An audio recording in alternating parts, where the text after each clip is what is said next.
Hey guys, welcome back to the channel.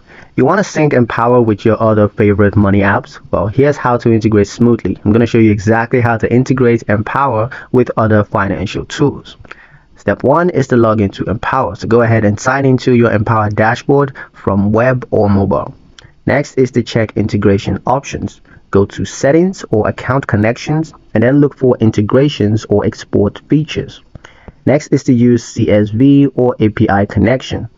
Most tools integrate through CSV exports or APIs. So you want to export your data and then import it into apps like Excel, Google Sheets, or budgeting tools. Step 4 is to automate if possible. Some platforms like Tiller Money or Quicken can connect directly, which of course is going to save you a lot of time. Final step is to keep data secure. Always review permissions and never share your Empower login with third-party apps. That's pretty much it for the video, guys. Hope you liked it. Hope you found the information here useful enough. If you did, like, share, and subscribe for more helpful tutorials. Thank you guys for watching, and I'll see you in the next one.